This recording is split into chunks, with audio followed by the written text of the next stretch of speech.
Jeffrey Epstein এই মুহূর্তে সবচেয়ে আলোচিত একটি বিষয়, কিন্তু তার জীবনের শুরুটা কেমন ছিল এবং এর পেছনের গল্পটা আসলে কি? 1953 সালের 20 জানুয়ারি নিউ ইয়র্ক সিটিতে তিনি জন্মগ্রহণ করেন।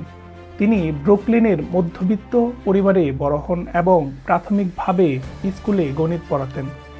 তার জীবনের প্রাথমিক সময়ে আর্থিক সাফল্য বা বিশেষ ক্ষমতা কিছুই দেখা যায়নি, কিন্তু 1970-এর দশকে তিনি একজন শিক্ষার্থী ও শিক্ষক হিসেবে যাত্রা শুরু করেন। এপস্টেনের ভাগ্য তখনই পরিবর্তিত হয় যখন তিনি বিশিষ্ট ব্যবসায়ী ও ডনকুবেরদের সঙ্গে পরিচিত হন। তিনি শুরু করেন উচ্চ পদস্থ ব্যক্তিদের আর্থিক পরামর্শদাতা এবং ক্রমশ $60 মিলিয়ন সম্পদ তৈরি করেন। একজন মাল্টিমিলিয়নিয়ার ও বিলিয়নিয়ারের অবস্থানে পৌঁছান। এ সময় তার বন্ধুদের মধ্যে ছিলেন মার্কিন president Bill Clinton, Donald Trump ও ইসরায়েলের সাবেক প্রধানমন্ত্রী এহুদ বারাক।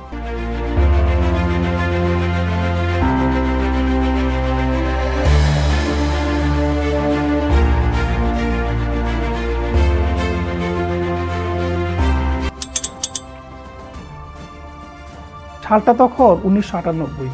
এপস্টেন 75 একর বিশিষ্ট লিটল সেন্ট জেমস নামক একটি দ্বীপ কিনেন, যেটি যুক্তরাষ্ট্রের ভার্জিন আইল্যান্ডের ক্যারিবিয়ান অঞ্চলে অবস্থিত। বাইরের দিক থেকে এটি প্রায় স্বর্গের মতো দেখালেও ভেতরে চলছিল একটি অমানবিক যৌন পাচারের চক্র। 12 থেকে 17 বছর বয়সী মেয়েদের এখানে পাচার করা হতো। অনেক সময় আরও কম বয়সী মেয়েদের ঘটনাও উঠে আসে। তাদের উপর যৌন নির্যাতন করা হতো।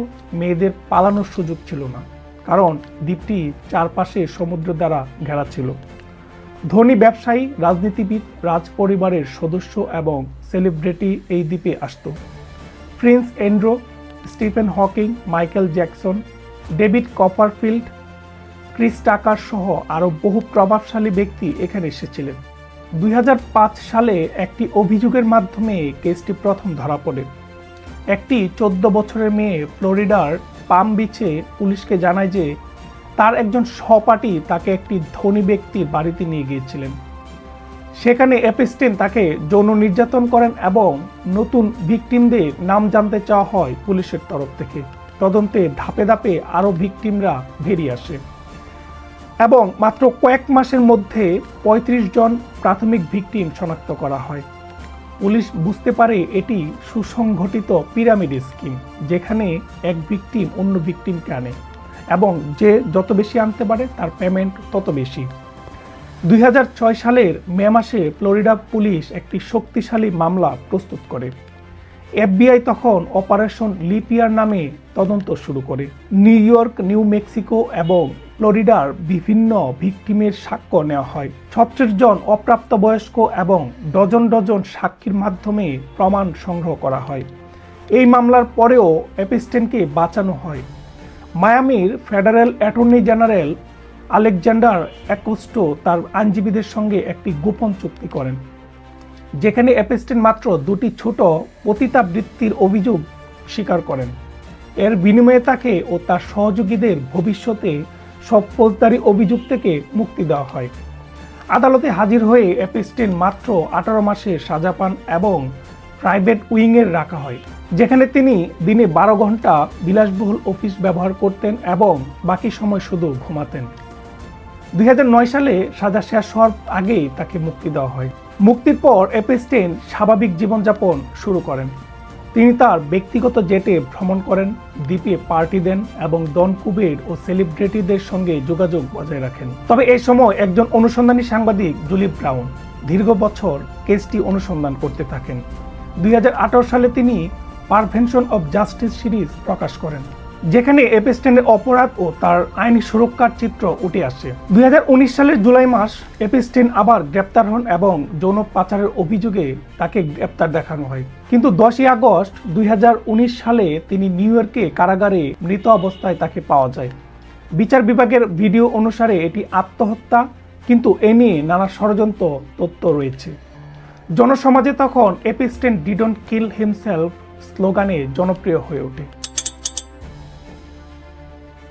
এপস্টেন ফাইলের প্রকাশ 2026 সালে আসে। প্রায় 10 লাখ নথি, ফ্লাইট লগ, ইমেল, ছবি, ভিডিও এবং অন্যান্য প্রমাণ নিয়ে গঠিত। ফাইলগুলোতে ধনী রাজনীতিবিদ, রাজপরিবারের সদস্য, সেলিব্রিটি এবং বিভিন্ন দেশে বিনিয়োগ এজেন্ডা কার্যকর করার পরিকল্পনা প্রকাশিত হয়েছে।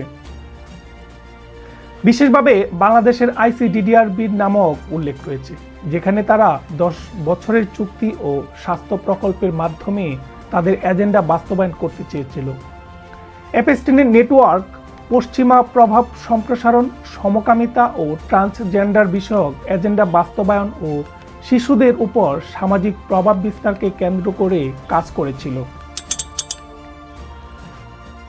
ফাইল প্রকাশের রাজনৈতিক দিকও গুরুত্বপূর্ণ। ডোনাল্ড ট্রাম্প নিজে ফাইল প্রকাশের সময় নির্বাচন ও ক্ষমতার প্রভাব বিবেচনা করে তার নাম সহ বিভিন্ন হাই প্রোফাইল ব্যক্তিকে বোঝানোর চেষ্টা করেছেন। যদিও আদালত ও বিচার বিভাগ রেডাক্টেড নথি প্রকাশ করেছে, কিন্তু ফাইলের অনেক তথ্য এখনও গোপন রয়েছে। ইমেল ও সাক্ষ্য অনুযায়ী ট্রাম্প এপস্টেইনের কার্যক্রম সম্পর্কে জানতেন, তবে চুপ ছিলেন। এপস্টেইন ও তার নেটওয়ার্ক কেবল যৌন অপরাধে নয়, বরং রাজনৈতিক সামাজিক প্রভাব বিস্তারের জন্য একটি সুসংগঠিত পরিকল্পনা ও ষড়যন্ত্র পরিচালনা করছিল। সমগ্র এপস্টেইন কেস থেকে বোঝা যায় যে এটি কেবল যৌন কেলেঙ্কারি নয়, বরং ক্ষমতার প্রদর্শনী, রাজনৈতিক ষড়যন্ত্র, অর্থনৈতিক প্রভাব এবং আন্তর্জাতিক এজেন্ডা বাস্তবায়নের একটি নিখুঁত উদাহরণ, যা আইনি, সামাজিক এবং রাজনৈতিক দিক থেকে গভীর প্রভাব রাখে। ফাইলের কিছু অংশ এখনও গোপন, তবে ভবিষ্যতে প্রকাশিত হলে আরও বড় আন্তর্জাতিক ও রাজনৈতিক কেলেঙ্কারি উন্মোচিত হতে পারে, এমনটাই মনে করছেন বিশ্লেষকরা।